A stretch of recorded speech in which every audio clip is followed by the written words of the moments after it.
Live from Good Vibe City, population us, it's Pod by the River, episode 102, brought to you by the one and only home of Hogdale, Beyond the Monster. I almost had a perfect open there, but I didn't. I'm your host today, Ed Hand, and I'm joined by the aforementioned king of everything, Mr. Bitches himself, Hogdale. How are you doing today, senior bitches? I'm not gonna lie. Today is like one of the better days of my life. Like in terms of like I'm power scaling days of my existence. Today and like this last week have just been one of the better weeks of my entire life. Can you take us? You know what? I just want to introduce who else is with us here. Then we're going to go into Hogdale's awesome week. But we're also joined by Mr. Brady. What up? Yeah, did you have a good week too? Like, how was your week? Not good, actually. No, it's been a pretty crappy Really? I'm week. sorry. But now it's turning good, right? Now it's turning good. So I'm here. Such is the power of Hogdale. It's like Trevor Story's defense at shortstop. If you're nearby it, it just makes you better. It just makes your week better if you're near Hogdale's week. Except for Such is the power of his osmosis. Except for Devers at third. But other than that, yep, got it. Well, Devers isn't at third anymore, so we don't even have to talk about that. It's Alex Bregman. Talk about what? Exactly. All right. We're also, last but certainly not least, we've got the king of New Jersey himself, friggin' Justin MLB over here. How are you doing, Polly Walnuts? Hogdale's doing good, so I'm doing good. I'm a simple man. If he's happy, I'm happy. So all right, so now that I'm we got that out of the way, Hogdale, tell us about your awesome week. I mean, yeah, man. It's just that this week has been I would say the harvest of all the work I've been putting in for like since 2021. But mostly since last year, at least in regards to the stream, I've been growing in a exponential amount. In the last week, I'm up 1,200 followers on Twitter, which is fucking crazy. I'm up 200 just in the last 24 hours. I'm up almost 200 followers on Twitch. I'm up to 400 on Twitch. It feels very good because, dude, I've been grinding away for a while. I've been doing this for a long time. And, you do this for a while and you just do it without any expectation that anything's really going to pay off for you. And I'm actually getting payoff. And it's never felt better. I also, literally, just before this program started, and like everyone else will know if they listen to Section 10 by tomorrow when this comes out as well, I am pleased to announce that I am now a member of the Clark's Ketchup Series MVP voting panel. So... It's amazing. Go! It's amazing. Well deserved. Another addition to a fucking amazing week. It's been very, very, very good. I mean, dude, my peak stream last year had like average like 22 or 23 viewers for the entire stream. I have shattered that like 8 times over already this season. Today, this stream averaged 46 and a half viewers. Yesterday's stream averaged 47. Before that was like 37 and like 27. Today's a fucking Thursday day game. And I averaged 46 and a half viewers. That's insane.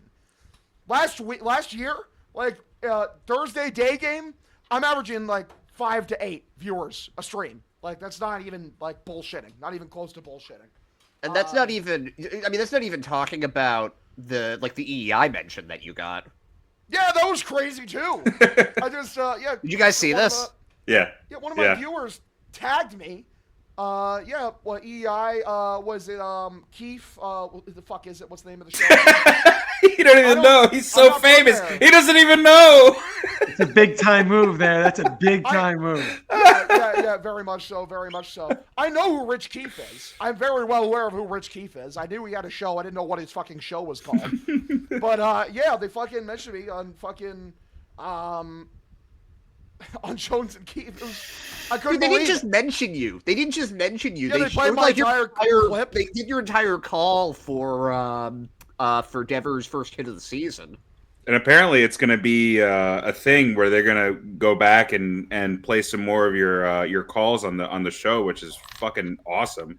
That's how I read it, at least, or listened to it. You're getting royalties, right? Yeah. Oh yeah, a lot of reimbursement. Yeah, definitely. I mean, you're getting some legit free advertising. That's what that is. Yeah, listen, I see it. Yeah. It's just crazy. It's been a crazy. And the thing is too, is like my first big call this season, the Wilyer Abreu home run call. That was boosted by Carabas, and that was awesome. It got to 1,200 likes.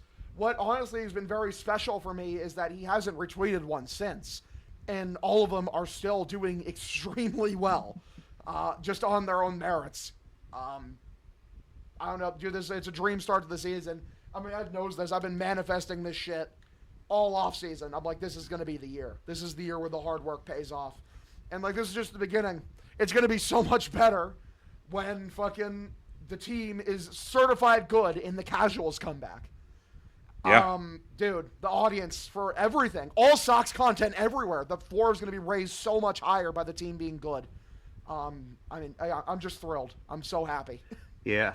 No, and it's very palpable. Besides all of that stuff, like we started advertising our one bit of merchandise again, and I think like 5 of them sold in about 10 minutes, like Crazy. which never happens. So basically, if you're listening to this, if you order a Hogdale shirt, all of the proceeds for that's like half of the money that goes. I think the rest of it is the company we use, but all of the proceeds that we get from that are going towards a plane ticket for Hogdale to come out here for a weekend for a game. So just keep that in mind. If you want to meet Hogdale, if you want to see him in Boston, if you want him to go to a game, if you want to shake his big and mighty hands, that's how you can do it. It's a one-way ticket. He's gonna have to drive back to Iowa, but I'll have to walk. No, I'll drive him halfway. Iowa comes to him. That's true. That's true. That's the way it works. True. Yeah. Fuck yeah, Hogdale. I think we're all super fucking happy for you, and you deserve it, and you deserve much more. And It's the tip of the iceberg. Yeah, let's not hurt our arms jerking ourselves off quite. Yeah. Two years ago, I was at 600 followers on Twitter.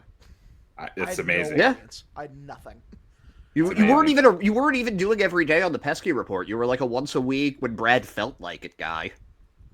Yeah, for the most part. I mean, dude, the fucking Brady got that one. Pod by the River, fucking, it's been perfect. This has been the perfect vessel for us, for me.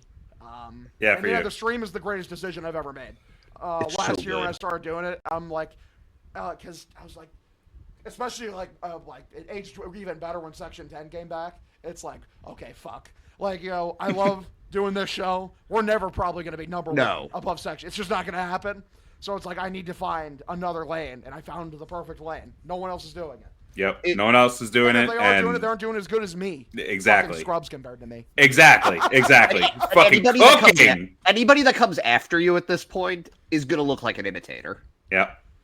Which honestly isn't fair, because like I did not come up with the fucking concept of calling baseball games on Twitch. Well, you did for the Red Sox though. For the Red Sox, yeah. yes. Yeah. But it's like, like I'm pulling from a hockey creator, Steve Dangle. He calls Leafs games occasionally, and I'm also pulling from Joe's McFly, obviously, who was doing this shit for a while. So Shout out Steve Dangle. Steve What a Dangle's great fucking name, best. Steve Dangle. That sounds made up. Love him. One of my Shout favorite out Joe's McFly too. I just want to say McFly's the man. Joe's Great McFly guy. is awesome. Yeah, I love him. He's got very Shout out to positive shout outs, vibes. gentlemen. Yeah. Shout out to shout outs. Yes. Yep. Cheers. So 10 minutes in, let's get into this series. Like, we have our first Red Sox victorious series of the year. They took the last 2 games. We've also got our first Red Sox winning streak of the year. They are at a whopping 2 games, so that's Two's awesome. a streak. Yep. Yeah, where do you guys want to start with this? The beginning. Yeah. Do we have to talk about the beginning? Yes. You're right. The first game feels like it was 4 series ago. Yeah. It's the day off, man. I Like, know. fuck. What a fucks great me all day up. off it was too. So Yeah. I guess game 1. That wasn't Newcomb pitching it. Was that Newcomb or was it Fitz? No, it was Newcomb. I believe That that was It was Newcomb. Yes. It was Newcomb. Yeah, and It was no cum. Yeah. No cum. Well, he gave up 4 runs in the first inning, and then he kept on giving up more base runners. And then he didn't give up any runs because they kept grounding into double plays. But as Hogdale implied, there was no cum. They never were able. No. They got it like a Jaron Duran 2-run triple, I think. And then I think Christian Campbell, and this was, listen, he had a great series, but this was one of the bigger things for Campbell was actually getting a runner in from third with 1 out. I was I've never been so happy to see a ground out before as him going up the middle and just getting the run in, because they were leaving. It felt like they were leaving every runner in scoring position. Yeah. I think my biggest takeaway from this game is I'm sure he's a good guy. I hope I never see Sean Newcomb pitch for my favorite team ever again. He stinks, and if Quinn Priester is pitching that game, they probably win. Or they they don't let up 8 fucking runs. Well, only 4 of those were Newcomb's. It was like a 4-3 game, and then the bullpen kind of shit its pants. If a player who had like talent pitched that game for the Boston Red Sox, I think they win. Mm-hmm. Sean Newcomb does not have any talent. He sucks.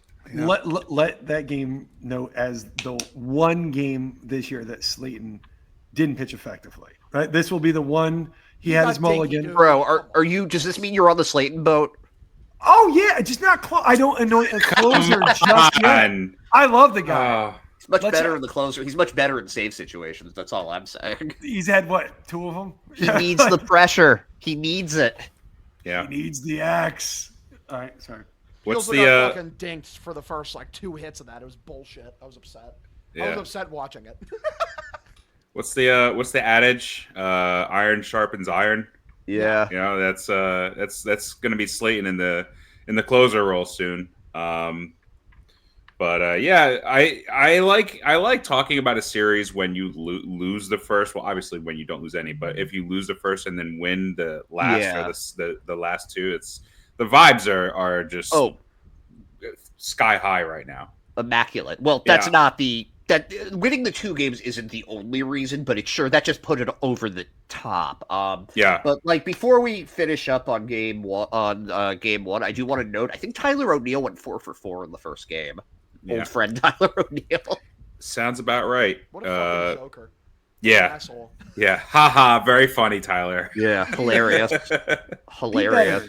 Be better, Tyler O'Neill. Yeah. Be better. So that game was such a bummer, though, because not only did they lose it in a stupid way, it felt like they kept on being on the verge of coming back, and they just couldn't get the last run over. And then they gave up a bunch of runs. The Orioles still bring in Felix Bautista, who looked like a guy that is fresh off of Tommy John surgery and didn't have really any command. They beat up on him, and I don't think it really made a difference what the situation was. I think he wasn't feeling it, but because they had given up like 5 runs, I think, prior to that, it didn't matter. So they lose game 1. We've got a day off. It's their 4th loss in a row. So everybody's feeling pretty depressive. And then something happens somewhat late into not super late into the night. I think it was like 9:30 when it got announced. I mean, honestly, like I've got a 3-week-old at home, and the hours all blend into one. It might have been 1 a.m. for all I know. I can't really tell anymore.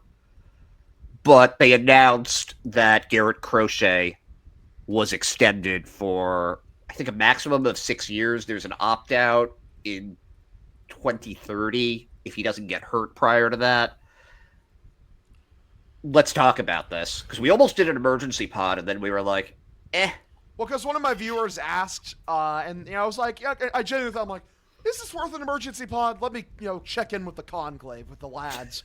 And, we, came up with a decision. It's like, nah, it can wait. It's cool, but it can wait, which is valid. I just got to say, Craig Breslow, clearly a Pod by the River viewer, clearly watched the episode where we had Tyler Milliken on, because this motherfucker followed, like, my blueprint for, like, what he needed to do, basically 1 for 1. I was like, hey, realistically, there's at least 1 guy, but honestly, there's 3 guys that should be extended. Garrett Crochet, Christian Campbell, and Roman Anthony. Well, he's 2 for 3. And we'll get to that second one. We'll get to that second one, because I want to hear from Ryan Brady about this, because he gave credit to a guy that I didn't realize was so involved in this, but I want to hear this from Brady. Yeah. Listen, I told you a long time ago, when Theo came home, things are going to be different. Dave Dombrowski definitely could, talk John Henry into anything, right? Like, there was a lot of nights that they did inappropriate things. You know it, I know it. Like, we don't talk about that. Yeah. But what I do know is Theo Epstein can convince him to open that wallet. when Lou Merlone came on and he talked about, I think he'll spend when they're ready to be a competitive team. I think that's what we're seeing. I don't think John Henry is cheap. I think it felt like that. It's frustrating because, of course, Lou was right. We should have gone up to the threshold, but not gone over, and just given something a little better for the fans. But now we are ready to compete. We're in that mode. This was the right move. We trade for Garrett Crochet and we extend him as opposed to a long-term deal with a 32-year-old, 31-year-old starting pitcher. This is better than a Blake Snell deal. This is better than anything to do. This is a 25-year-old left-handed starting pitcher that is a fucking beast. Like, he's just a beast. And he is locked down for all of the years that you want him locked down for. If he leaves after 2030, okay. Okay. The window then is probably closed anyway because that's what happens to baseball teams. It's not forever. But he's here. He's here for now. He ain't going anywhere. Ownership is recommitted to winning, and because Daddy's home. Daddy's home, and he said it's going to be okay. Everything is okay now. Adult is back in charge. We're a good baseball. Yeah, we're a good baseball team. I just love that and I said this in the group chat, I love that in Brady's narrative of this, Breslow is basically just Theo's ass slave and just does whatever he says. 100%.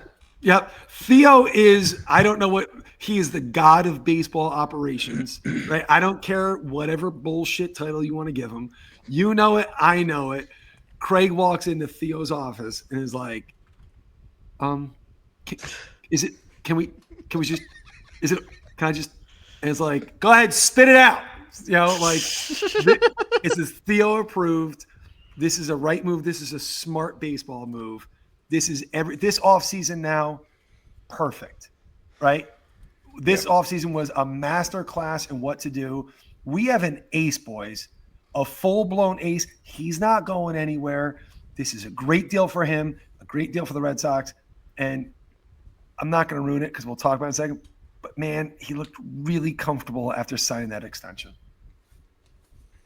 Yeah, I agree with everything you said, Brady. I mean, the extension doesn't kick in until next year, so essentially you have him for 7 years on the Red Sox, and you got him at. I thought he was going to be getting closer to what Max Fried got. He didn't get quite what Max Fried got in total. The AAVs are almost the same. But I was stunned when I saw that number start with a 1. I was actually pretty shocked. I thought it was going to be more. And you got him at a fairly reasonable deal, and this is fucking awesome. For me, this was kind of an expectation. And I've said that plenty of times where if you were going to trade for this guy, you had to extend him. So they got it. They got the job done, which is awesome. I'm still going to give them credit for it. It would have been a much worse scenario if they didn't. But we don't have to think about that because they did. And you have a bona fide ace throughout his entire prime, and you really don't have to worry about having finding that frontline guy. I mean, we haven't had one since Chris Sale in 2018, I would say. Maybe if you want to count 2019, but even then, I mean, we've pretty much been on the hunt for one. No more thinking about, Brian Bayo is, the next Pedro or putting the undue pressure on him. It's really not like that anymore. And Garrett Crochet is the guy to take all that pressure. And I love everything about it. Hogdale. What do you know? I've got a real question for you here. This is that I need your perspective on. I don't need these guys. No one wants to hear mine on this. So only you can answer this question. Okay. Yes, of course. Yeah. So your arch enemy, the lamestream media, didn't really have anything on this. Didn't have anything. None of the local Boston guys seemed to know that this was coming. It was all national reporters that were privy to this information before them, and I just want to hear your thoughts on that. It's just weird, right? Like my thoughts aren't complex. It's just kind of weird. Like, how the hell do none of our local guys get that kind of stuff? Like, it's like passing. Like, fucking what is passing? who the hell is Passons Connect here? Is it just John Henry? It might just be John Henry. Like, he might just have John Henry on fucking speed dial that he could talk to. Like, I don't know, I'm not going to shit on our local guys. I think they do a good job for the most part. But it is weird. Like, I will say, it's odd that, like, none of them have it. In terms of, like, my actual thoughts on the Crochet deal, yeah, no notes. Great job. That's a tidy piece of work. I will say that, like, when the deal wasn't getting done, some people jump to the conclusion, like, Crochet's asking for too much money. And, this is just a testament of how well I know the Boston Red Sox. It's like, I know they gave him some bullshit, lame-ass, garbage fucking offer. And that's why it's not done yet. And considering what he signed for, I am 100% vindicated in that being the truth. They 100% offer him probably like 6 years, like 120 or some shit, or even like 6 years, 100. And we're like, okay, yeah, sign it. And he's like, no, I'm not going to fucking sign that. How about 6 years, 220? And they're like, and then 2 weeks later they meet in the middle. It's like, I'm just saying, great job, Craig. You've impressed me. You've convinced me that, you know what, you actually are good at this thing. I've had some question marks here and there of like, are you actually good at effectively running a baseball team? But the Crochet thing plus the Campbell thing, which we'll get into, amazing. Great work. You followed my outline. I know what I'm fucking talking about, so I'm glad you followed my outline.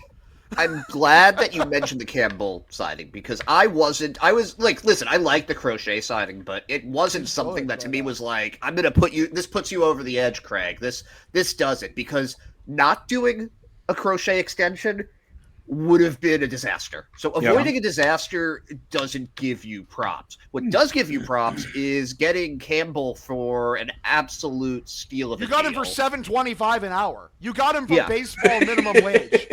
So like, you're talking about like the system of capitalism exploiting the worker. This is exploiting the worker. That contract is fucking nothing for how talented Campbell is. If Campbell is even like half as good as everyone thinks he is, that contract is theft.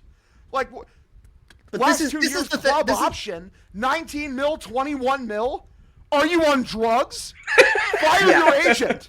The fuck? So that's nothing. For you guys that don't know the details of this, it was a 60 million 8-year with 2 club options, I believe, for 19 and 21 million. So it can max out at 100 million 10 years. And what basically happened, and this, from everything that I know about Christian Campbell, and I've gotten to chat with him a couple of times in the Worcester Red Sox clubhouse, one of my favorite people there, just because everything that they say about this guy, I don't know if you've been seeing the stuff where, like, he doesn't call them his teammates, he calls them his friends. Love it. He didn't know that the Red Sox get their own plane. He didn't know that he wasn't going to have a roommate in the majors.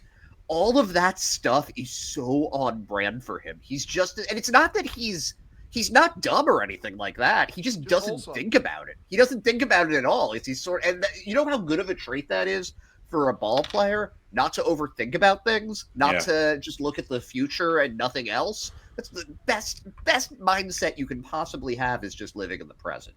So I'm not surprised that Campbell wasn't looking for the most amount of money that he could get, that he wasn't betting on himself for some kind of a super contract, that he just probably, like, he said that he didn't talk to his teammates, he let his agent handle it, and he talked to his parents. And I would bet you the conversation was something to the extent of, yeah, that's a lot of money. That's generational wealth. I don't, like, what if I get hurt? Like, okay, I'll take it. That's fine. He was like Jared Kelenic. Remember when he was coming up? Jared Kelenic would love to be guaranteed 8 years, $60 million. He would love that right now. Sure. A lot of, just because something seems like a sure thing doesn't mean it's going to be. And if you want to bet on yourself, that's great. That's entirely your prerogative to do that. But it doesn't always work out. And it's generational wealth. Like, yes, I don't disagree with what you're saying, Hogdale, in that for the level of talent that Campbell has and the amount that people are generally making, like we saw Jackson Merrill get a deal that was substantially more than that on the same day. We saw Ketel Marte get a nice extension too. But Campbell's played 5 games in the majors when he got this. That's a lot of money to be leaving on the table for 5 games. So I get it. I absolutely get why he would make that choice. I get it for a guy, like, if you truly, like, are like, it's just, it's generational money. I'm fine. with taking that. That's fine. That's his prerogative. In 3 years, he's going to look at his agent and want to beat him to death with hammers. Like, I'm being completely and utterly serious here. Dude, this guy is so otherworldly talented. In the short sample size we've already seen of how We'll get to that. unbelievable this fucking player is. His game translates so effectively. And, like, yeah, listen, you got the contract. Like, you know, they didn't force him at gunpoint to sign it. But, like, I do That think we know of. I do think, yeah, right. It's not like Jay-Z, like with Rihanna, like we had her on like the 80th story, and he's like, "You're either signing with my record label or I'm throwing you out of the building." Like, yeah, that didn't happen. But like, listen, you know, when someone's like, yeah, I understand why he signed it. Like, oh, you know, it's fine. Like, okay, like, yeah, on a small baseline, I understand why he signed it, but dude. The amount of money that this guy is going to be worth is going to be unfathomable. If he's as good as the Red Sox think he is, that's a dude who, like, Bobby Witt Jr.'s contract right now would look small to him. But you know what though? He'll be able to make plenty of that back in endorsement deals, in commercials, that's in what all he'll of that cope stuff. with in 3 years to sleep at night. Like, dude, like this is Ozzy Albies 2.0 in terms of contract. I'm so happy with Craig right now. Great work, Craig. Like, this is literally the Braves blueprint. Yeah, Theo. Yeah, good job, Theo. It's the Braves blueprint. Like, exploit that a player is willing to take little and lock them up forever. They have Campbell under contract till he's 32 years old. Hogdale, here's the thing is, I don't think a guy who calls his teammates his friends is really going to kick himself because he has a guaranteed that doesn't okay. This sure. I think this is a guy who's like this. I have one less thing to worry about. I can actually just play. This is the kind of person you want your organization. He is leading the way that minor league Red Sox players are going to be treated from now on, right? That they're not pieces, but you're building something, right? If we have to want every single penny, then we're not building something, right? Then like that's a me thing. But if you're buying in now and you're going like this, well, hold up, Crochet's here for a while, Bayo's here for a while. Wait, hold on. Like, you're starting to see what's kind of happening here a little bit. That's where you really build something. And honestly, I don't care if this is an old person take. I really don't give a shit about that. This all started, in my opinion, last year. This started with the core extension. This was, we are building something now. We know we're not there today, but I don't know if Crochet wants to jump all in unless the vision is clear. I think Campbell goes, I see it. You mean I'm going to play on a team that's committed to winning in a city that loves baseball? Everything can go right for me now. What's the worst thing that's going to happen? It's going to be rainy for him. His friends are there to pick him up when he has a bad day at the plate, which barely ever happens because he's really fucking good, right? Like, That's what I was gonna ask you, actually, Brady. As a guy who doesn't follow the prospects quite as closely, what's been your first impression of Campbell? He's at summer camp. This is great for him. Like, he's with his friends, and Cora's his camp counselor. Like, I want this guy on top of everything. I was so wrong about wanting to keep him, give him a little more time in seasoning. Yep, maybe he's ready. Maybe Anthony needs a little more percolate. Whatever it is, his attitude is, I want to play and I want to win, right? I don't care if I'm hitting seventh. There's no ego about this guy. This is what you want. This is how you build a winner. This is Jarren Duran, like, feeding off. We just want to win and play fucking winning baseball games. And he's a lot calmer than Duran. Yeah, but that's where it fits, because he's got a friend who's excitable, right? When you go to summer camp, you're going to have all different kids, right? You're going to have the ADHD kid that's kind of on over. Like, that's what it is. We're at summer camp, and it's Christian Campbell's summer camp, and I'm just glad to be a part of it. That's all. I think it's also, you have to look back at where Campbell was a year ago. They drafted him. He was a nobody prospect. They drafted him in the equivalent of the fourth round with a compensation pick that they got for Xander Bogaerts. They drafted him there, and he has since gone. They actually did. They won the Greenville, like the equivalent of the World Series for Greenville for High A with him on it. So he went from there, starting in Greenville. He finished last year in AAA, so he blasted through like 3 levels. Yeah. Was the MVP for AA for like the entire Eastern League or whichever one it is, and then he started the season as the starting second baseman for the Boston Red Sox. And you know what was the most interesting thing to me about all this and why I felt so good about the extension? And it's because when he calmed down a little bit and he stopped pressing, the adjustment period was over. Which, by the way, was exactly 1 game. Singular. 1. Well, no, but also in spring training, because remember he started off kind of slow. No one. That's not a real time. No one gives a fuck about. But the point is that he was hitting as soon as they told him, like, I'm dude, talking it's about spring in the real training. baseball He started games. hitting. In the real baseball games, his adjustment period was 1 game. Yeah, Singular. yes, exactly. 1 game. Because That's so Mike, funny, I don't know. though. He doesn't look ready, Mike. He doesn't look ready. Yeah, I want to check back in with that radio show and see what they're saying right now about him, because he is pretty much the life of the offense. Dude, What kind of cool customer do you have that's like, I'm a little nervous in spring training, right? And then all of a sudden the games count, and he's like, "Oh, just play baseball." I can do that. It's like, oh wait, like the ball, it looks pretty normal. Oh, I'm just gonna go hit 400 like I did at every other level now. Okay, cool. Is that okay, guys? He's playing 2 positions that he doesn't have a lot of experience at. Also, he was a shortstop through all of college. He looks good in left field too. He looks good. Yeah. Did you So see that funny. catch the other day? Yeah, And and I know he didn't make it. no, that was a catch though. That he definitely even was a got to fucking that. catch. Yeah, That he even got to that is crazy. yeah. I think I read on Twitter that would have been a 5-star catch if he actually if the ground didn't knock it out. What is a catch? But dude, he's looked at second base. He's been rock solid. The infield defense as a whole. I mean, we can get into it later.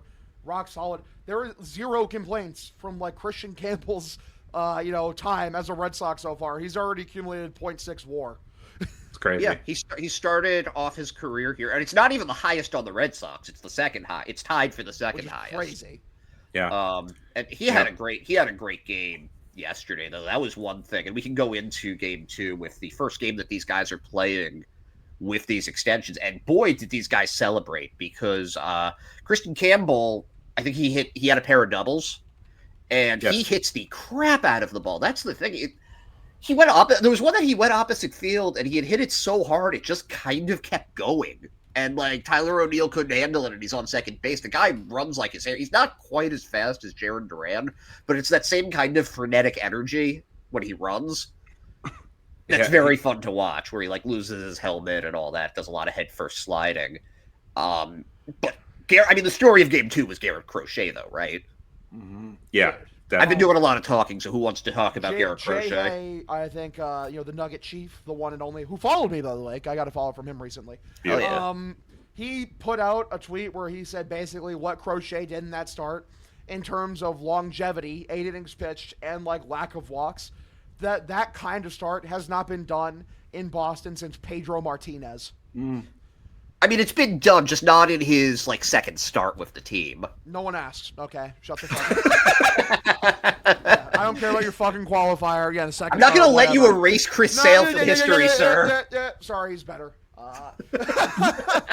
You think about that start, right? At that point, they're 1-4. Yep. They lose that game, you're 1-5. That's not no, the season's not over, but you're not feeling great, right? You're like killer. Right? For sure. He didn't just go out and pitch well. He was phenomenal, right? And that is an ace. That's the guy that starts it out, goes like, oh, look, listen, I got you, friends, right? All you got to do is get me 1 run. Just one. Singular. Just give me The one. Red Sox are just the super friends now. Oh, yeah, right. Yeah. The power of friendship. Yeah. Yes, 100%. 100%. They're going to get friendship bracelets, and it's going to be awesome. But, like, he was dialed in, man. Like, and I love that so much that you have someone. I'm not going to lie. I was like, why is he going out for the 8th inning? I don't like that. But you know what? I'm not Alex Cora, right? He knows. Making a statement. He was making a statement there, and the offense, it's not like the offense balled out, but it never felt like the game was in doubt. Like a 3-0 lead. I guess one other really good thing did happen there, and it's the thing that got Hogdale on the radio. Yes.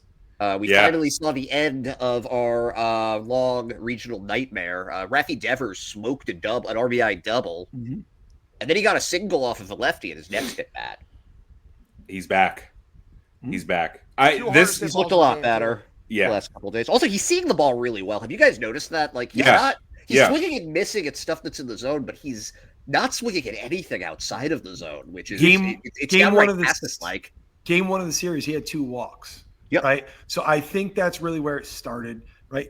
The eye was coming around. If you're seeing the ball better, you're working the walks, the hits are going to come. And Hogdale let us know that the hit came. Yeah. I want to say game 1 was the first time he actually put a ball in play. Does that sound right?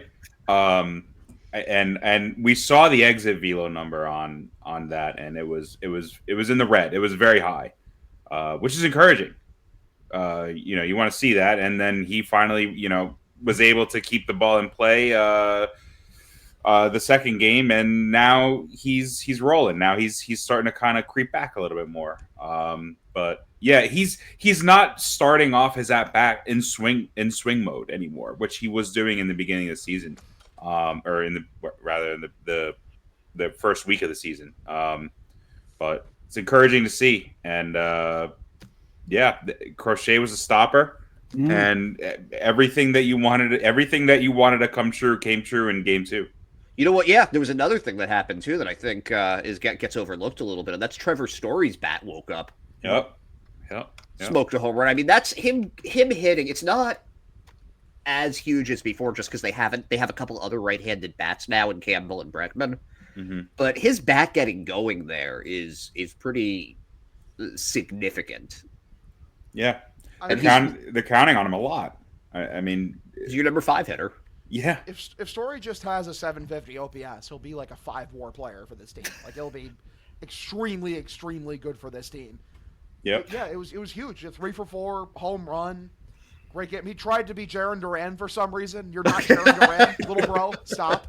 You're not that. You're fast, but you're not that fast. You're not a game breaker. Fucking stop. That was. We still saw some Ramon really stupid Laureano base was the guy running. who picked the ball too. Like we're arm. well aware of Ramon very good Laureano and what he does, especially against the Red Sox when you try to take the extra base.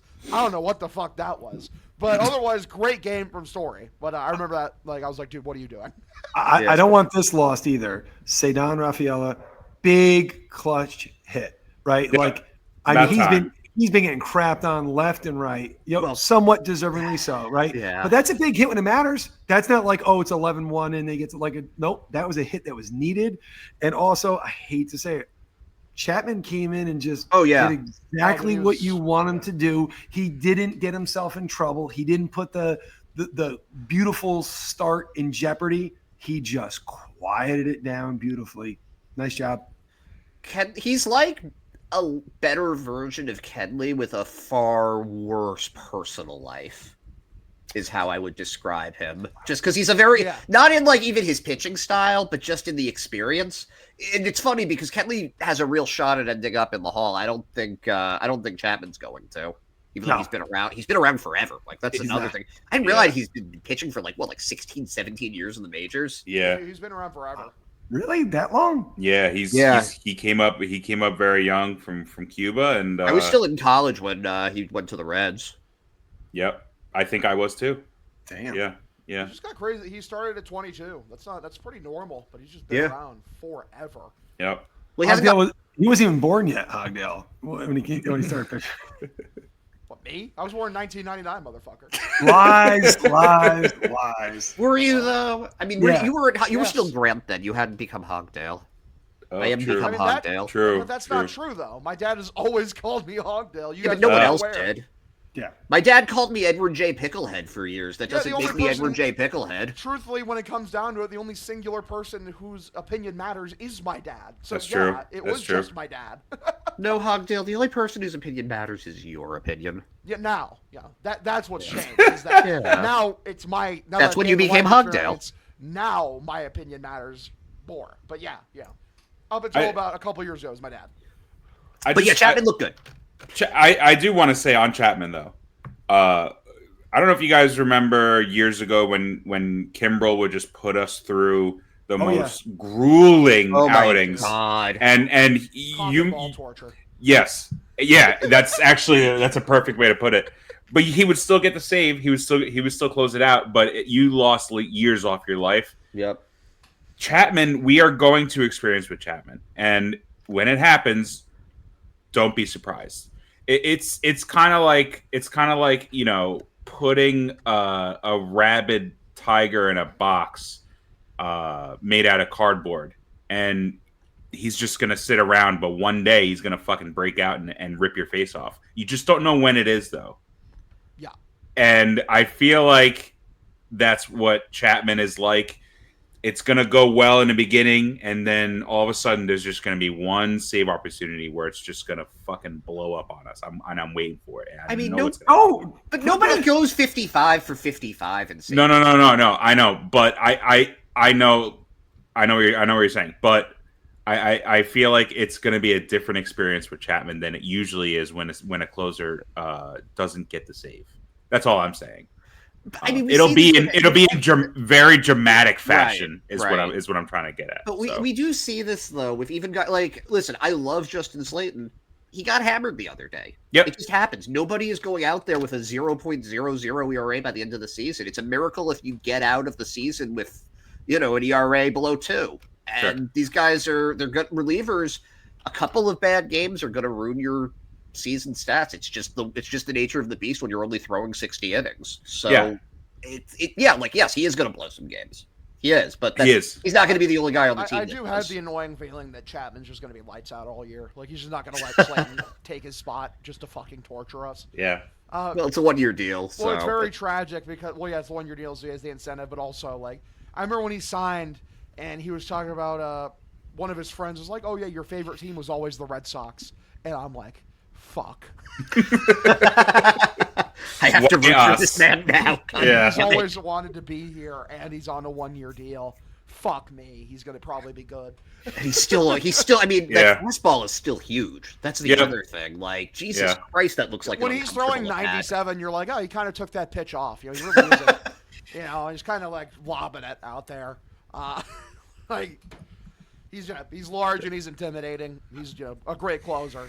You talking about yourself? Yeah. Hey, large and intimidating? I'm not intimidating. I think you're intimidating. I think so. You intimidate me. That's why you're such a hit with the ladies. They're a little scared of you, No. A little scared. That's crazy. Do you guys want to get into Game 3 or any final thoughts on Game 2? Hogdale, Connor Wong looked not bad again. I guess he was trying to frame and Ed tried to have like a fucking Twitter post like where like he like owned me like he owned the libs kind of post. I did own you, Hogdale. I did. You didn't. When have I ever been inconsistent? What do? I say when players have been shit, which Connor Wong all last year objectively was shit. The second that Connor Wong showed improvement and started playing better, I'm like, wow, Connor Wong defensively is like playing better and actively trying to frame, which he didn't do at all, ever last year. I'm being serious. Still go check the tape. Carlos Narvaez to take his job. Because you he's better. want this man to be Narvaez is better. Starved to death. You want him to be unable to feed his family. You want him to be destitute, wearing like a barrel for clothing. Yeah. And you're trying to pass this off like, oh, I'm so nice to Connor Wong now. Through the sample size we have, I still want Narvaez ahead of him. Wong has improved. Narvaez has still been better. Christian Campbell does not refer to Connor Wong as his friend. No. Yeah, he refers to him as his best friend. Oh, no. No, definitely not. No. Enemies. No, Christian Campbell would never. Christian Campbell likes everybody. Yeah, it's not. Well, he likes everybody equally. He'd say he's like Mr. Rogers, but really good at baseball. He was. He'd say I like you just the way you are, friend Connor Wong. We'll see. Connor Wong cannot chew gum and walk at the same time. Like, he cannot do two things well at once. He just can't do it. I'm glad Hogdale and I are on this together. I've told you Connor Wong has sucked for a long time. It's nice not to be alone on this one. He sucks. He's terrible. He's awful. And it's just the truth shall set you free. That's all. He's funny a thing bomb. He about his, stinks, and I don't like him. The funny thing about his hitting is you were like, oh, he just can't do two things at the same time. No, he's just always sucked at hitting. Look at the batted ball metrics. He got very lucky last year. His savant page, like, you know, like how we say when a page is good, it's blood red. His page is like Arctic Ocean blue. Yeah, but here's my thing. If you're lucky, then just keep being lucky. I don't give a shit. Like, just find a way to still be lucky. I don't really care. If you sell your soul to the devil, who really cares? I don't really care what your savant page is. Just get me hits. But he can't do that anymore, right? No. Legitimately, it's terrible. Wait, listen, man. When you fraud your way to victory, you're still winning. Doesn't matter if you're a fraud. At least you won. I don't care. But he sucks. He does. He sucks. Sucks. Yeah. But there has agree. been some defensive improvements, so we'll just leave it at that. No, People think I exaggerate. He didn't frame last year. He didn't. No, do he did it. not. He didn't even fucking attempt to frame. And like I see him doing it now, and like it's a revelation. I'm like, holy fuck! Like someone got in his ear and was like, dude, just like move the glove like towards the strike zone, and he's like, oh my god, it's insane. But that's what that means? How can I hit if I'm doing this? Can't do two things at the same time. Can't do it. Yep. I think he's going to have a couple of hot streaks in him this season, and end of the year we're going to see like 230, 12 home runs or something like that, and Carlos Narvaez will probably usurp him for the job, but 285, 20 home runs for Carlos Narvaez. Yeah. I don't think I don't think with elite frame skills, yes. And I just have to clarify: are you saying those are his stats for the Red Sox or for in Worcester? For the Red Sox, they're not sending him down for Blake Sable. They're not sending him down for Seti Zavala. These are made up names. These are onomatopoeias. Yeah. Sebi These aren't Zavala is people. the fakest name I've ever heard in my entire life. Like, I've met the guy, and I'm not convinced he's real.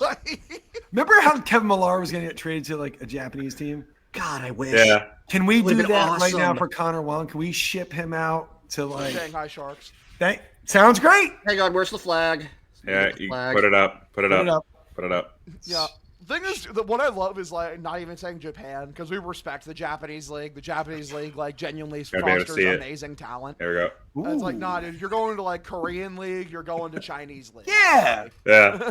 Yeah. Yeah, Your plane's literally gonna fly over Japan. Japan's gonna be waving at you as you're flying by, and then boom, straight into fucking Guangdong.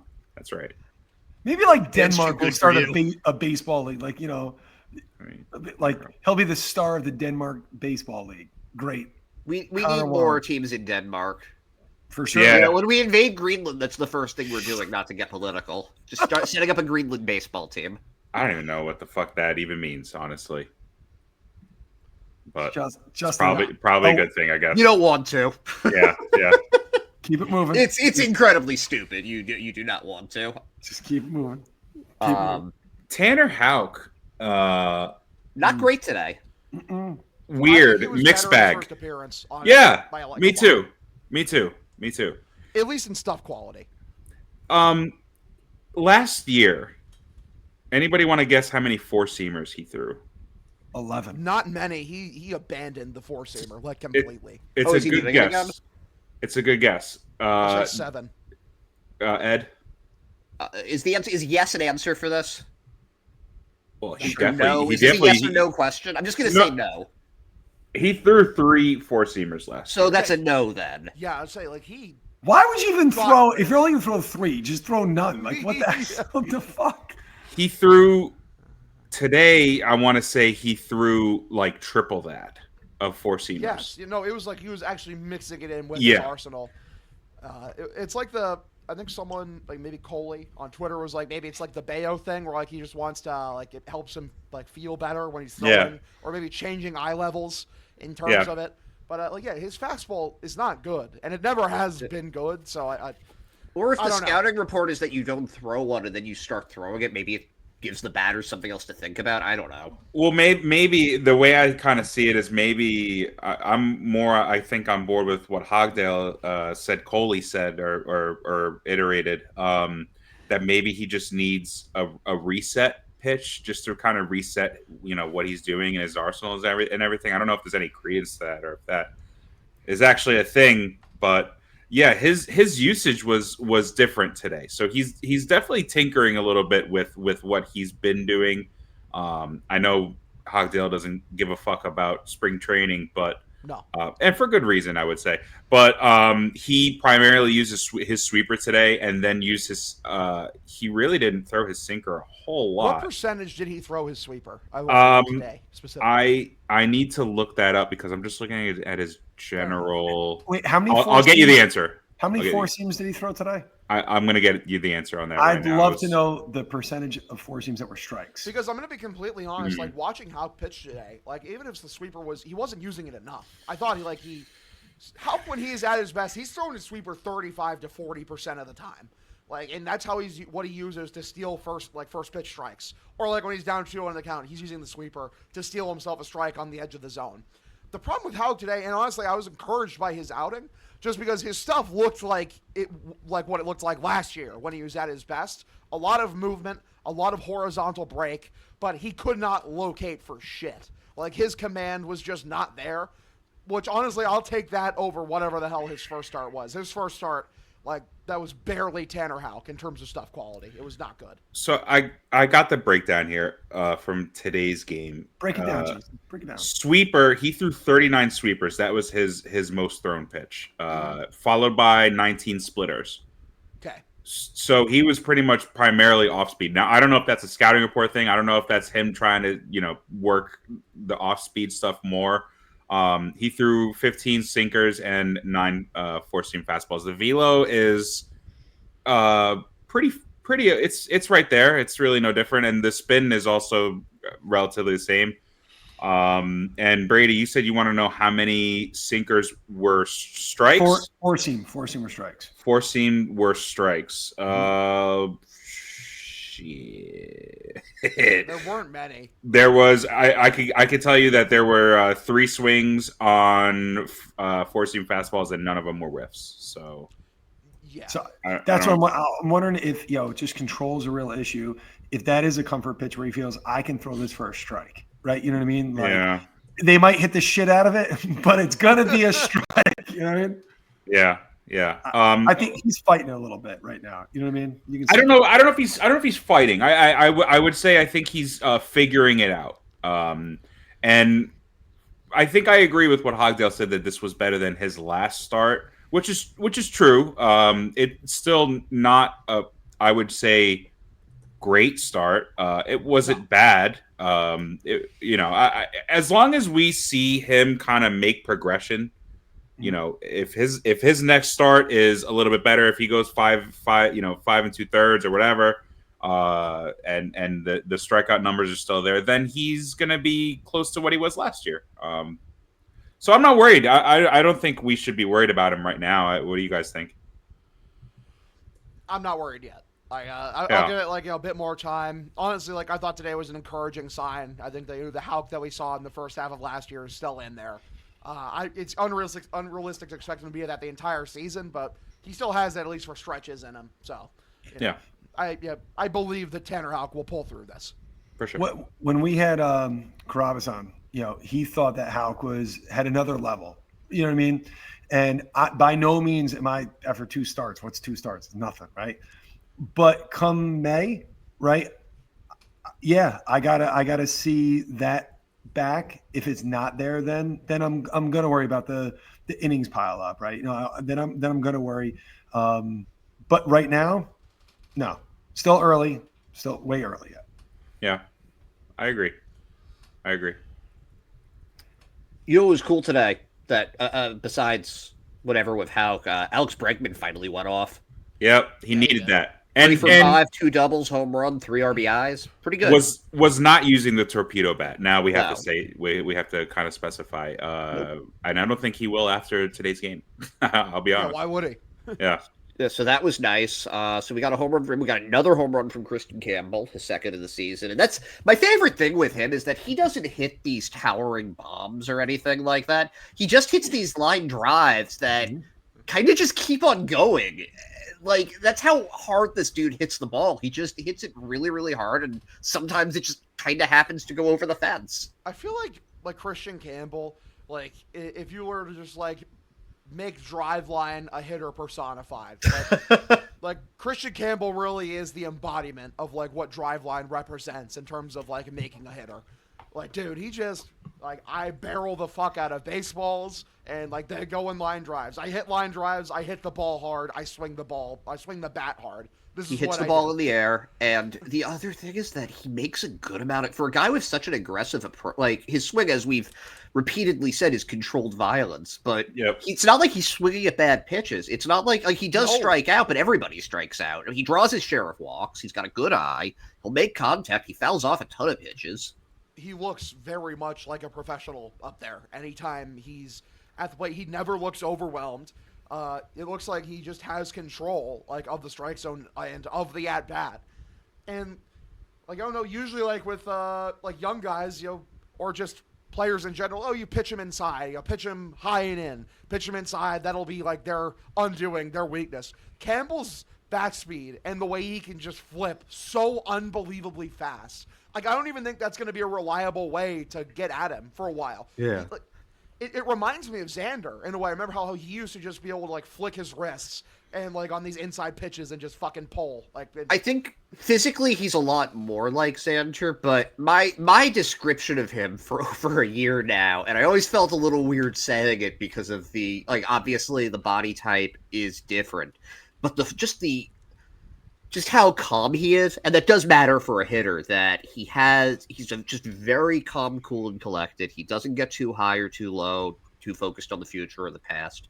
And the absolutely freakish hand-eye coordination does remind me of Mookie Betts. He's just a bigger, stronger Mookie Betts. Yeah, he is incredibly talented, incredibly athletic. And sometimes he is the very definition of your swing may look weird or quirky, but you fucking make it work and you hit the shit out of the ball. Please don't change it. Don't change a fucking thing. Don't change anything. Now, it is going to be interesting to see how teams start, you know, if the book catches up to you. I think pitchers are going to adjust him, and also if Connor Wong is still batting behind him, he's not going to see a lot of pitches over the plate. Correct. I mean, dude, if he's hitting like this, he's not going to be in the fucking 7 hole. He should be the number 5 hitter right now. I like him better. I like Story 5, but Story 7th, Campbell 5th, I like that a lot more. Because you have Campbell protecting Cassis then. Yeah. By the way, like this game, like game 3, is like it's the taste of like what this team's offense will be at its peak power. Like how scary the middle of that order is when those 3 guys are going to get going. Yeah. Like Raffy, Bregman, Cassis back to back is such a fucking disgusting, you know, kind of maze that you have to navigate. Duran first, and then you have Campbell behind that too. Yeah. Sorry, I didn't mean to cut you off earlier, Justin. Apologies, I got excited. No, you're fine. I fucking forgot what I was saying, so it doesn't matter. Love it. Yeah, I'm so psyched about Campbell though. I really am, and we like. I do want to because one of my predictions like for the big 3 is like which one will do the best if they're called up. I'm like the one like that I can see if one of them is gonna dominate immediately, it would be Campbell because that's just what he does. Like, whenever he pops up at a new level, he just fucking annihilates baseballs. For like, it should be harder, and it just never is. He's not the only one of them that's doing that, though. I mean, Roman Anthony's done the exact same thing. Every time you bring him up, he does even better. And it's not like he's not hitting in AAA right now either. It's just, again, like, this is why... Not that I wouldn't even say that I'm down on Cedon. I just think that he is what he is, and Roman Anthony is better than him. That's all it is. That is all it is. Yeah, it's that Roman Anthony, Jarren Duran, and William Abreu are all better than Cedon Rafaela. Yeah. And that doesn't mean Cedon is bad. It just means that his versatility is a skill that he has that they don't have and that he can do extremely well. So why not take full advantage of that? That's my only thing with Cedon. And I hear this a lot. Cedon was a hot topic in these last 2 days on social media. And a lot of people were like, well, we won a championship with Jackie Bradley Jr. and they're very comparable players, Jackie Bradley Jr. and Cedon Rafaela. My argument to that is Jackie Bradley Jr. never had the number 1 overall prospect in baseball behind him ready to go with nowhere else to play. Because, okay, so he had Benintendi next to him and Mookie Betts next to him, sure. Who was the prospect that was trying to make their way to the major league team? There wasn't any. Also, Jackie Bradley Jr. knew how to take a pitch. Like, Yes, I know Sadon walked today, but like, come on, he doesn't enjoy walking. He doesn't want to take. No, he's there with one thing in mind, and there's a reason he hadn't drawn a walk since like August last year. Like, it's not for him. There are fair trade-offs between their games for sure. They are not the exact same player. Jackie Bradley Jr. will work a walk. Sadon will hit for more power, raw power. Jackie hit 26 homers one year. It's not like Jackie didn't have any pop. I know because he wasn't striking out as much as Sadon is. So I think the biggest trade-off is that Sadon is a perfectly capable shortstop. Yeah, any of the infield positions. Why are you not taking advantage of this? And they will. That's the only look. Willier is playing like crazy. Duran, we know what Duran can be. We need him in the lineup every single day. Sadon is going to be the odd man out, and I feel like there's a ton of value in him being the super utility guy. I know his brother doesn't want to hear that, but that's the fucking truth. Like, I'm sorry, Sadon. Most of Twitter doesn't want to hear that. They just don't like acknowledging that the Red Sox have too much talent in the outfield for him to be starting. And you know what? He'll be starting as soon as someone gets hurt, and it happens every year. It's great to have a guy you can plug in like that. Exactly. This is not a problem, people. This really is not a problem. No. The Sadon conversation, like, this is just like a more elevated version of like when people were like, yeah, Vaughn Grissom should get a shot over Christian Campbell. No, he fucking shouldn't. Who? Exactly. Yeah, exactly, Brady. Fucking exactly. Real people said this. Like, I'll never get over it. Real people were like, oh yeah, we just gotta see how he looks. Well, yeah, it's nothing against the player. One is significantly better than the other. One has way more potential than the other. There's nothing wrong with Sadon Rafaela. That's a useful player. It's a good player. He's got a good skill set. I look at Roman Anthony.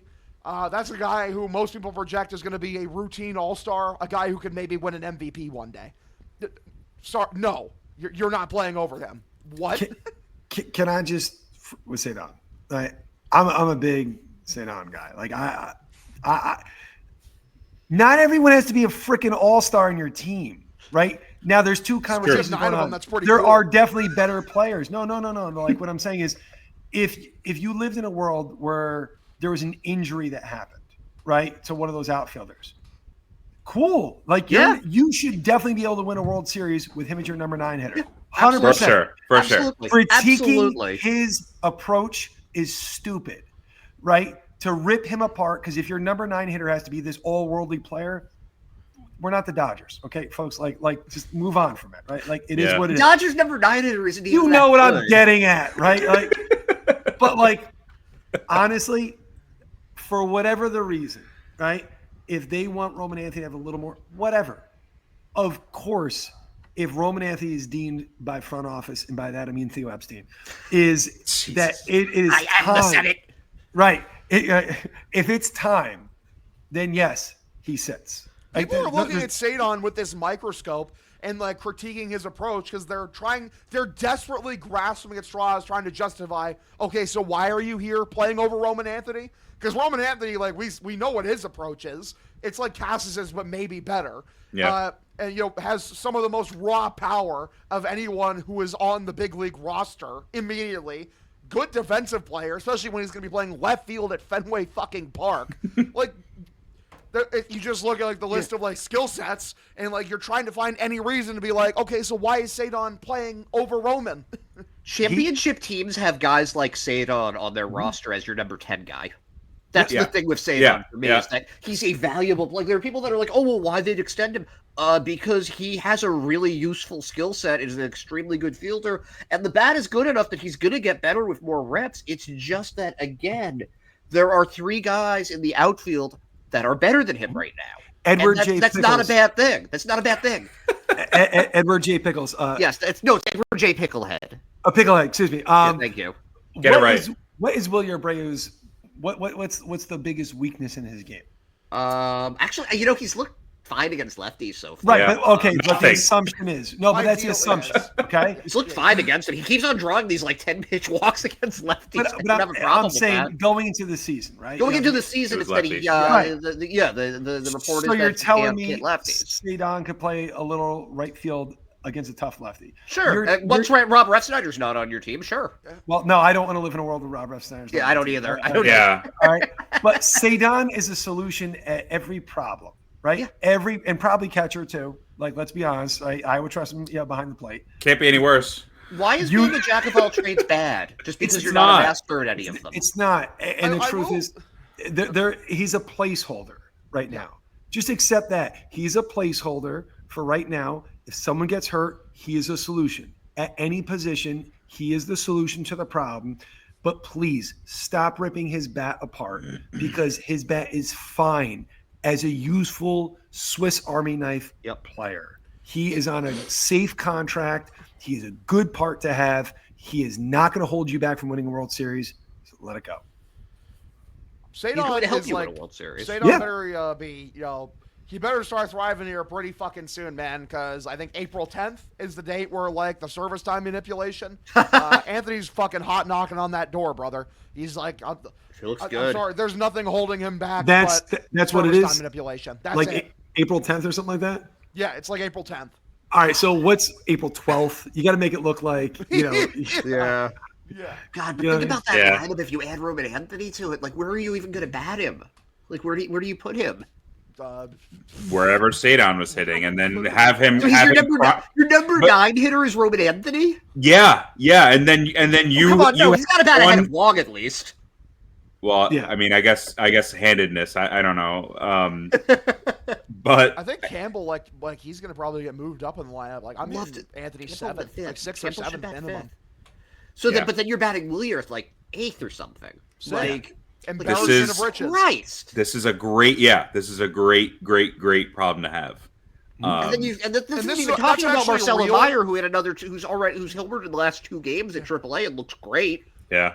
By the way, in terms of great problems to have, that's a real great problem to have where you have like the best roster out there playing every day. And like there's just so many talented guys that the day-to-day lineup, where they're all still playing, by the way, is like, there's a guy hitting way lower than they probably should be. Like, that's a real great problem to have instead of keeping your number 1 prospect, maybe future face of this franchise, down in AAA because, fuck it, I guess. This offseason, for the most part, has been just week after week, month after month of what we want the Red Sox to do. They generally will do it. And just takes them a bit longer than we'd like. It takes them a bit longer. Right. But they get it done. And it hasn't been like that for years. So a switch flipped. Brady, I know you're gonna say it's Theo coming back, but I do think that has a lot to do with it. It has a good amount to do with it. But for them to even go out and bring him back into Fenway Sports Group was the first domino to fall. Mm-hmm. Really, really important, and I can't wait to see what else they get done. This is great. There is one other Game 3 thing I want to mention really quickly. We did miss one of the homers, so that's Tristan Casas also hit an opposite field bomb. Infuriating the haters. He doesn't have it. Yeah. He doesn't have it. That's right, motherfucker. No, that was nice. It's nice to see him going to the opposite field, too, because when him and Raffy both, when they're going opposite, that's when you know things are going well for them. Casas is he's just so funny to me because I think Dave O'Brien was talking about how, Cora had a conversation, but he's like, you're not being aggressive enough. And Tristan's like, I think I'm being pretty aggressive. He's like, nah, you look timid out there. And it's just funny. I'm not timid, man. I'm not timid. I'll show you. What's funny is that, I don't even think he reacted like that at all. I think, honestly, he's like, you look timid, and Kaz like, cool. And he just didn't change anything about his approach. And then, hit a home run because he's just a slow starter. It's just kind of what happens. He appears to be, last year, first 2 weeks, pretty rough for Casas. And then he woke up, remembered that he was Tristan Casas again. People forget with Casas because he was hurt so much. He ended last season with an 800 OPS. I say this over and over again. I want to strangle people. Never wrong. They don't understand how fucking good. I really am never wrong. No. I just don't. I just unless you want to be wrong. A couple weeks ago, unless I want to be wrong. The Emmanuel Valdez hive mind. I did want to be. You knew you were wrong. That. Yeah, I knew I was wrong, but it was funny, and Ed was crashing out over it. So I But you'll be redeemed. Yeah, See be where the routine. Pirates have him playing first base, and It's left field. Much Sorry, better right position field. for him. Nick York Much still better. doesn't have a spot on the team. That's insane to me. He has like a Weird. negative WRC plus this year. It's like, what do you do Brutal. here? It's really bad. It's really, really bad. It's You coming. know he's not giving you like good defense. Like I'm like it's No. Emmanuel Valdez. No. No. We have come a long way from him starting games. We really have. The last Yeah. 3 years, some of the lineups that we would trot out there like makes me like want to fucking gag. Like I'm so happy like a guy like Mickey Gasper isn't on this team anymore. Hey, he got his first hit. You leave Mickey Gasper alone. Dude, He I made the put Twins. a He got tweet his out. first hit. His parents were finally allowed to leave. Yeah, I think I put a tweet out where I'm like 80% of Mickey Gasper's major league earnings have been spent on bringing his parents to every game where he finally got his first major league hit at. Which is true, dude. It was the most. I called it like one of the most embarrassing Make-A-Wish campaigns I've ever seen. Oh. Because it was last year what the Red Sox were trying to do to get him a hit. It was so sad. It was sad and it was fucking pathetic. Like the camera crew, Nesson just cuts out to his grandparents 95 times a game. I'm sorry, it sucked. It was horrible. Never again, Hashtag please. But yeah, They- in regards to like passes and me being correct all the fucking time, I think I described myself a couple shows ago where like I'm just a very aggressive voice of reason Yes. in a world where it just keeps getting crazier and dumbasses keep having their takes being amplified. I'm the one here who's just gonna scream over them, being like, "No, actually, this is reality. Here's the reality of the world." I mean, I think honestly, maybe we do need to have Maz's voice even louder because every time he says something, the opposite happens. You know, they're shitting on Campbell. He immediately goes nuts. They're shitting on Devers. They're calling him fat. He goes 2 for 4 with a double and looks Can I say revitalized. something about the fat thing too? Yeah. So the dumb. people in the fan base who were genuinely repeating this shit, you all disgust me on such a fucking visceral level. Like the history of the franchise we cheer for, the greatest DH ever, one of the greatest clutch hitters of all time, was a fat Dominican man who played for our baseball team. They didn't call him Petite Poppy. The fuck are you talking about? They didn't call him Skinny Poppy. You're right. Like, yeah, I know. what are you talking about? Ref, he's no more or less fat than he has been every other year he's played for the Red Sox. He's stout. You think he's not, like, built? Look at his arms, morons. What are you talking about? He came into spring training 5 pounds heavier than he was last year. I don't understand. All muscle. Yeah, Jordan, friend of the program, Jordan Leandre had a very good post. I think it was a reply to somebody, but he had 2 pictures of Devers from this year. One he was wearing, I believe, one of the red jerseys. One he was wearing the gray jerseys, and he looks noticeably different. Same ballpark. It was in Texas. Same batting stance, just different jerseys. And one he looks like 40 pounds lighter than the other picture. And it's just like, you are like 2,000 miles away watching this guy. How do you know what he actually fucking looks like? I don't understand. But you're right, Hogdale. It's like this whole fan base has just like fucking amnesia. They forgot who David Ortiz was. I don't get it. It blows my fucking mind. It blows my mind. Yep. So there is one thing that just came out that I want to go over really quickly with you guys. And Sox prospects just updated their top 60 rankings, and there are some interesting changes on it. The top 10 has changed. The top 5 is still the same. The top 5 are still Anthony Campbell, Meyer, Luis Perales, and Franklin Arias. But the number 6 is someone very different, someone that you might actually know the name of, and that's Mikey Romero. Wow. So Mikey Romero just jumped from, I believe he was, I want to say number 13. And now he's up to number 6. And then there's a righty starter named Juan Valera, who's number 7. Really? He's the number 2 pitching prospect in the system now. Wow. He's an 18-year-old that throws 100 miles an hour. And I've heard of him. They're starting him at high A. He's basically skipping Salem. He threw like 4 innings there or something last year. So that's something really interesting.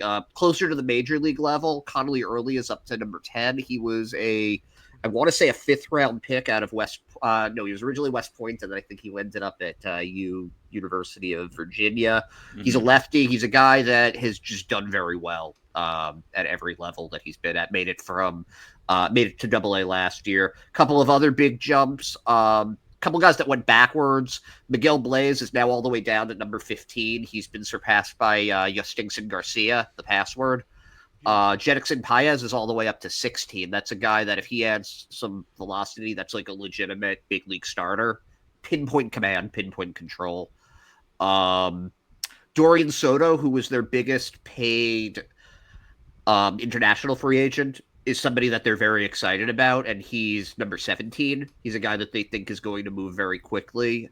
Justin's boy, Justin Gonzalez. Sorry, you, Justin. That's me. Actually, Yep. you, Justin, Yep. Has jumped up to number 19. And what's crazy about him, he's built like the Terminator, basically. Yep. He's going to be playing center field. What? Does he have an Yeah. arm? Does he have a strong arm? Good enough. Yeah, he has a great arm, actually. That might be why. We have fucking Yeah. Aaron Judge 2.0 in the goddamn Yeah. prospect system. Yeah. There's another lefty, Brandon Clark, who's number 18. He was throwing 100 miles an hour in the Futures game this year. So that's another guy that is suddenly Jeez. really interesting. Who else is on here? There's a couple of other ones. Where's Brady's Cespedes? boy, Jojo Ingracia got moved all the way up to number 36. Joe, let's go. So that's a guy we're going to try to get on the show at some point just because Brady fucking loves him.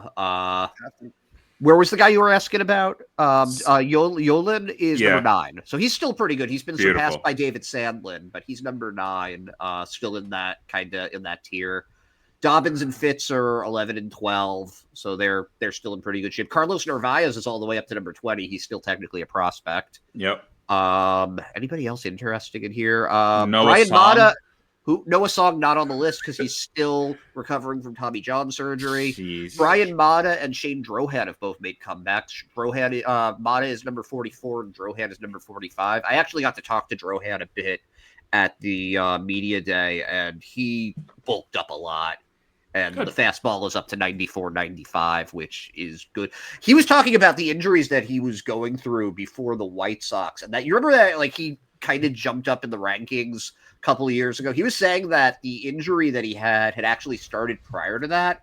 And the way that he had overcompensated had caused some of the muscles to atrophy in his Oh shoulder. God. Wow. What the hell? And that was what ended up leading to the surgery. But he seems to be a lot healthier now, and he's looked good in the little work we've gotten from him. And Brian Mata, who I feel like is destined to get hurt again, looked good in the spring. Apparently, almost made the team. So maybe we finally get to see him make the majors this year. Beyond that, I would love that to happen. Yeah. Just so we can just finally say like he made it. Like Yeah. Once that they, would be. like, after that would they be great. graduate The big three. This is still going to be like a top 12 prospect system in the league. Yeah, for sure. I mean, Crazy. Arias and Romero are both really interesting for position players, but then with the emergence of Valera and a couple of these pitching prospects, that like somebody like Peyton Tolley, who's number 13, he was their highest picked pitcher last year. We don't really know what he's going to be, other than that he's this gigantic lefty that they really, really like because of his extension. That was also like a first baseman that could hit 450-foot home runs when they drafted him. And let's not forget too, Perales was a top 100 Perales prospect was a top before 100. he got hurt. Yeah. Yep. So, Yeah. I mean, the pitching, what's really interesting to me is the pitching. And it's why I'm also, like, kind of okay with Walker Buehler, for instance, Lucas Giolito only being here on one-year deals. Because you might have some guys that you can plug in right away Yeah. that can, like, eat those back of the rotation spots, those depth spots. So it's, even when the big three graduate, there's still some legitimate talent in there. So it's, For sure. again, it's a good time to be a Red Sox fan. Some of those guys end up getting traded, but that's what good teams do. They have talent that they can trade. Look at the Dodgers. Yeah. Yeah. Exactly. So yeah, that's our minor league update I mean, if you're for the right Dodgers, now. you just trade a bunch of prospects that never end up being anything for amazing players. So annoying. That is what ends up happening most of the time. With the Dodgers? I mean, look at how they got Flaherty. Like, they traded basically nobody that you'd heard of for him. I mean, they did trade away O'Neal Cruz, and I believe Jordan was also a Dodger, right? Yeah, but those are Yeah. both throwaway trades. I'm talking about Yeah. those trades where they're actually trying to get someone good. But they also always have guys that they can trade, like to get Trey Turner and fucking Max Scherzer. Yeah. Remember it was Machado like years ago? What the fuck yeah. did they give up for Manny Machado? I couldn't tell you. I know. I don't. Yeah, that I don't honestly, know. Yeah. I mean, Dean Creamer was part of that trade. That's the only guy that I remember who's still there. And Krispy then you Kreme look guy? at like Yu Darvish. It was like Willie Calhoun was the big guy. He's playing in Mexico now. Yeah, I do. I think that the Nationals trade was actually not that bad. I want to say it was it C.J. Abrams? No, he came from the Padres for That's Juan the Soto. Padres. Oh, that's right. That's right. So And so did James Wood. it was Mackenzie Gore was also There was the Josiah Padres. Gray was part of that one. Josiah Gray and the catcher. Yeah, Ruiz. Something like that. Who's having a pretty good start to the season, actually. If you notice, I don't think- I'm sure that they really miss him with Will Smith. As Oh, no. for the next I 10 don't think years. either of No, those guys made yeah. the Dodgers AAA team, let alone the no, big league. no, roster. definitely not. It's really Definitely slowing not. the Dodger train down, right? It's just- Like they lost Trey Turner and Corey Seager and barely batted an eye. They're No, like, they didn't give a fuck. Whatever. Yeah, it's fine. unbelievable. Dodgers 8-0 to start the season. They might go 162-0. I think the Padres are still undefeated too. Yeah, they are. I know West. I'm glad that that's not our problem. Well, I think the D-backs are starting out hot too. D-backs are a good team. Yeah. I think the D-backs on paper at least are better than the Padres. I mean, Padres just started off hot. I mean, Kyle kicking- Hart got his first win. Remember him? He's in the Padres. Yeah. I organization. do remember him. yeah, After Yeah. winning the Korean Cy Young Award, is now their number 4 starter. So good for the Heartbreak Kid over there. Class of 2020 for the Red Sox. Oh, you can't see it. That's the wrong Korea. There we go. Wrong Korea, man. Hey man, someone says Korea, I'm gonna throw the flag up. All right, I don't discriminate north, south, east, west. I don't give a Sure, fuck. they are not united. Central. No, definitely not. Brady, Yeah. you want to What's do up, your thing? You want to do my thing? You want to do your thing? Hogdale? It's time for our favorite segment of Pod by the River, where Ryan Brady gives you his 3 Theos and 3 Himes. Let's go. Well, they're not that Brady. I mean, Yeah. you should update Mickey Mouse about what's Yeah. going on. Well, Mickey. Mrs. Doubtfire. This isn't telling it's Mickey Mouse. Come on. I am no longer. I will say no more disparaging words about Heimblum at all. Right? You gave me Christian Campbell. We're all good, pal. All right. At long last, peace has been achieved in our time. So we are 3 fairs and 3 fouls. Right? We're gonna keep it nice and clean. A gentleman's thing. Let's bring it back. Come on, Hogdale. Come on. Oh, so we're doing the 3 Yeah, pairs we're doing it. of We're doing it right now. Yeah. Ladies and gentlemen, welcome to our new favorite segment, 3 Pairs and 3 Fouls, hosted by Ryan Brady. That was great. All right, I love it. Listen, first up here, first fair here. I like good things coming to those who wait. You know what I mean? Like belated joy. Justin, I know you know a thing or two about belated joy. You know what I'm talking about? Oh yeah. I yeah. heard nothing but people whining and complaining. Oh, we're not going to sign Crochet, just like the Red Sox. We're going to trade for him. Too cheap to sign him. Yep, we're going to screw up. We're not. Yep, Christian Campbell can't. Cheap Red Sox. Shut up. Theo's home. We know what's going on. Belated extensions. You're welcome. Number 2. You know what I really like, Ed? What? You know what I like? Me. I do. Pal Ed. You're loving Pal Ed. Yep. I fucking love my manager, right? Oh yeah. Now he can't hear. He's deaf. I didn't know if you knew this. He is deaf Cora. That's right. Deaf Cora. He doesn't hear shit from what you have to say. That you wanted to sit Rafi Devers. You wanted to bitch about him. Didn't bat an eye. Keep setting him out there. Keep setting him up. You want to drop him in lineup? Shut up. Devers, he's hitting. Cora knows. He's deaf. He can't listen to you. He knows. Thank you, my manager. Thank you. Third, Crochet's an ace. I don't know if you guys know this. He's an ace. He's here. He's home. We have an ace. You got Didn't a know problem? You got a losing streak? Not anymore. No, you don't.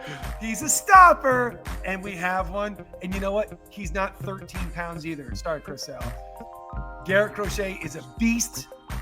He's a man. He is here to stay. And boy, I love it. Right? Those are my fairs. First foul. I'm sick of the Dodgers. Just stop. Stop with the winning. Just leave it alone. I know you're really good. I'm over it. It's like the Bulls in the 90s. Just stop. Just stop. It's boring. Look what you did to the Atlanta Braves. Leave what the Braves do to you. Leave them alone. Like, stop. You're being a bully. It's not cool. It's not. I don't like this at all. Like, it's not cool. All right. Next up, for people that cry about banning the torpedo bats, can you just shut up already? Like, Thank you. Like, stop. Every team in the league can use them, right? Just let it go. They're weird looking. They are. They're weird looking. I'm gonna give Look you like that right dildos. Yeah.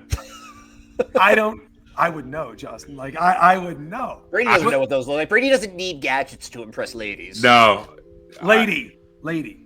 Yeah. Right. Get It's it just right. like, yeah, and Hogdale doesn't have any children, sure. Correct.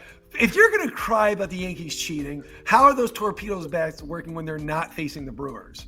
Right? How is it working now? Shut up. Just shut up. And lastly, last one. If you are a Red Sox fan ripping on Devers, you're no fan. Leave. Put on your pink hat. Go on and get out of here. If you're crying about he is the cornerstone of this organization. If you're going to cry about him and call out like his lack of professionalism, just shut up. He had a slow start. Don't cheer now. You want to drop in the lineup? Shut up, you. Devers is back. We're rocking, we're rolling. I can't wait for opening day. Coming up at home. Home opener is coming. We're ready to roll. We're ready to rock. And if you had something to say about Devers, shut up. Hell yeah. That's it. So Brady's good job, Brady. I like that. Yeah. I feel like new vibes with the new name. That was good. I like really it. good. Yeah. It was just a I felt segment. something. Oh boy. We gotta wrap this up soon. Oh wow. It was Brady's segment was just him telling everybody to shut up. Yeah. More of that. The Dodgers to stop it. Enough. Just stop. It's not even fun anymore. Just stop. Yep. Thanks, boys. Guys, Good job, man. Yeah, good job. So, I think that's the show for today. Do we have? I guess we do the preview for the next series. You want to get some of those games up? The home opener? Yeah. Who's got it? I could get it if you want. I wonder what Hogdale's prediction is going to be. I'm mystified by what it could possibly be. I really don't know where he's going to go on this one. I lost sleep last night thinking about this. Way to not update the trust-o-meter, lazy ass. No, no! Nothing happened. There were no changes to it. We can't do this. We also do. Oh, so Justin Wilson gets no update at all. No, he doesn't. No, he doesn't. I like Wilson. He's still behind Babibble for me. I still trust Babibble more. Justin sucks. Sorry, Justin. No. Three fair, three fouls. That's our weekday feature. The trust-o-meter is the weekends feature. Like I know that like you've never. I know you don't care for routine, but like some of us need it to function. And the tier list is the monthly. You just free ball, free load, shoot from the hip every which way. I feel like the trust-o-meter today. He's big time, and he's getting his shows confused now. Look at him. Yeah, Mr. Big Clark's ketchup, big man. I literally big I don't wiener. think I've ever Putting ketchup on your big wiener. unless I'm hosting a show, I have never prepped for a show in my entire life. I know you haven't. Yeah. Like for the stream, like I did for my first stream of the year because I wanted to pull up some interesting numbers, but I was like, like none of this is really that interesting. I need like actual game results to happen so I can pull from that. So. Yeah. I'm not going to name the show, but this is what I realized Hogdale really doesn't prepare at all for shows. Was both of us went on one together, and we were both very underwhelmed by what was going on in it. And you just had this look on your face like, what are we doing here? What are we doing here? Like, I didn't listen to this show beforehand. I didn't know what we were getting into. Like, why am I here? Yeah. How did I get here? We want game one? Yeah, let's do it. Who we got? Game one is who is it? Is this Eric Fetty? Yes. Yeah. That's the previous before Kyle Hart, he won the Korean Cy Young Award. There you go. He actually had his B award last year was over 5. Oh, he was really good last year. Yeah, despite half of his games being with the White Sox. Well, he has a 1.5 ERA this year, so he's off to a good start. Cool. Oh yeah, for sure. Against Walker Buehler, 8.31 ERA. Obviously, one start as well. And then, well, let's talk for who's Sure, gonna win that go one. 'Cause for it, I'm feeling, yeah. like, believe it or not, I'm feeling Red Sox on this one because I think the vibes are so spectacularly high right now Yeah. that they're just gonna feed like the fans are gonna be into it in a way that we haven't seen since 2021, and the players are gonna feed off of that. Yeah. Hogdale? Sox. Okay. I think Bueller's gonna look a lot better than his first game. Oh yeah. Oh, Yeah. I didn't even think he 100%. looked that bad. He just had a couple of rough No. innings. Yeah, but it's going to be the energy is going to be going hard. This has been the most excited home opener for a 3-4 team that there's been in a long, long time. This is gonna be good. This is gonna be good. Sox. Yeah, I'm with Hogdale too. I think Bueller's going to look a lot better, and I think they're going to win as well. So, game 2 we have Andre Payante versus versus Mr. Dick Fitz. What do we got? Well, if the dick fits, yeah, no, I'm If going the Red dick Sox. fits. It's not that Palante's even bad or anything. I just don't think I don't respect the Cardinals as a baseball team this year. They're bad. Yeah. They're Yeah. a bad team. Yeah, Sucks. there's a reason they're bringing in Chaim for like their 7-year plan. Like, and he's going to do a great job there. They've got a good minor league system already. Yes, he but will. They're a ways away. Yeah. Yep. Dick Fix, 6 shutty. Also, Nolan Arenado, golden sombrero. Oh, okay. Alex Bregman farts in his face, Yeah.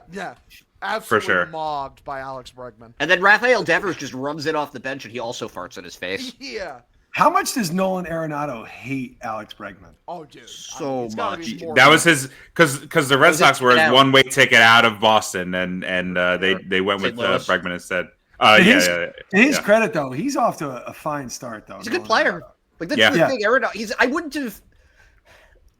I get reason it. I didn't want Arenado was because they needed somebody that was better than him, and Alex Yep. Bregman is much better than Arenado. Arenado would have been a Band-Aid, and they needed Yep. somebody that was actually Correct. like going to be that Yep. difference. Yeah. Arenado might be a Hall of Famer. Like, for Yeah. everything said and done, there's a real chance he's going to be a Hall of Famer. Arenado would have been a move like 2 years ago or Yeah. 3 years ago, or Exactly. yeah. But he More like hates- Justin Turner. He hates Right. Alex Bregman, though. He hates. Oh yeah, him. no, Hates him. 100%, 100%. Yeah. That doesn't mean he's a bad player. It just means he hates Alex. Like a lot of husbands in Iowa hate Hogdale. Yep. That's true, but Yep. that's just because of his insatiable appetite for sex with married women. Yep. Yeah. Mm-hmm. Savage. Game 3, Miles Michaelis versus. Don't treat a sin, Hogdale. Yeah, but it's okay, Hogdale. Don't worry about it. Okay. It is Don't you know- Lent. It is the season of Lent. Don't you know that I'm a It's heathen? okay. Sin Yeah. nothing today. He's a heathen. Miles Michaelis versus. This says Sean Newcomb. Are we I gonna? think it's Newcomb. Yeah. Well, Priester's pitching today, so then who's it gonna? I don't know. Is Bayo coming? Well, Bayo's I probably think they not want coming one back, more right? start. I think they want one more start for Bayo. All right. So it's gonna be one more start of Sean Newcomb, Hogdale. I'm so sorry. What do you guys think? This is the one scheduled ESPN game of the week for the Red Sox this year, and that's obviously going to change. There's going to be a Red Sox Yankees at some point in there, Yeah. but I'm going Cardinals on this one just because I simply don't respect Sean Newcomb, and I'm okay with him as human victory cigar / white flag, but that's the only role I really feel good about him in. Mm-hmm. I'm going Red Sox sweep. Hogdale? Yeah, I'm taking the Sox in a 10-9 thriller. Mm-hmm. Because Miles Michaelis fucking sucks too. Like Miles Yeah. Michaelis is. That's not another Korean great. Now that I'm thinking about this, I'm pretty sure he resurrected his career there. What are they cooking over there? The fucking heart of soul, aka the St. Louis Cardinals. Like it's just not a great team. Yeah. Sox take it in a 10-9 thriller. Campbell hits a home run and Cassis hits a home run. Hogdale, if you had to pick to start this game between the two, Newcomb or Cooper Criswell, who would you rather start? Oh, Cooper Criswell. Without a fucking doubt. Cooper Criswell, I know is going to give me at least 4 innings of less than 2-run ball. Correct. My question is, how left-handed heavy are they? Because if it's a team of all lefties, it's the then Cardinals. let's go Newcomb. But I don't. Shit on a rock versus shit on a stick. I don't care. Watch out for Lars Nootbaar in this series. He's had a really hot start to the season. The most funny. Watch of all out. time. I'm actually looking forward to seeing Mason Wynn play some shortstop too, because that kid's spectacular defensively. Yeah. Got it. Yep. So Yep. that'll be fun to see. But yeah, that'll be a good. I don't think I'm gonna be. Actually, I might be able to record for that one. I'm coming back from DC that night, but I might be because it's a night game. I might actually be home in time. We'll see. We shall see. We'll We see. shall see. But yeah, wow, great. That was a fun episode. It's fun when they win. It's fun when we have good So things much to talk fun. about. Yeah. Good stuff. Oh yeah, guys. All right, we'll see you. See you next week, and just remember, because I forgot to mention it before, listen to Hogdale stream if you aren't already. Also, Sean Newcomb gets the poop sock. Oh yeah, we didn't. Fuck. Superlatives. Okay, we'll do this real quick. God damn it! God, how did I That's like an forget entire this? big part of This is the a pretty show. easy one. No, this is an easy one though for this week. It's Campbell for hitters, it's Crochet for pitchers, and it's Poop Sock for Newcomb, right? Like, is there any argument to any of this? No, I don't think. I think it's unanimous, right, boys? Is there a hitter that deserves it more than Campbell? No. Yes, I don't think so. Just like to be difficult. Yeah, no. Is there a pitcher more deserving than Crochet? Fuck no, absolutely not. No, Newcomb. there isn't. For the Poop Sock, more deserving for that. Yeah, Sean. Yeah, Poop sock. Easy. Yeah. Easy. Connor Wong's like, sup. Connor Wong has evaded the Poop Sock twice now. He's like that guy. I don't know if anybody else watched American Idol, but there would occasionally be contestants that were always in the bottom two, but somebody would just be worse than them each week. And that's Connor Wong right now. He just keeps on evading it because there's one guy out of everybody that's just a little bit worse What than happens him. when you play defense and like try? Yeah. Carlos Making it- Navarez. An Much attempt was better. made. Yeah. Carlos Narvaez plays better defense and has 2 more hits than him. Sure does. Carlos Narvaez drove in an RBI today, didn't he? And he looks great in a backwards hat. That's important for a catcher. It is. I will It's very say. important. Looking Yeah. good. Yeah. You look good, you feel good, you hit good. You Yep. know? That's why Yep. Rosny Castillo used to just bathe in cologne. That's right. Let's Smell go. good. Christian Campbell and all his friends going to beat the crap out of the Cards. Let's go. Yeah. yeah. Clean sweep. Yeah.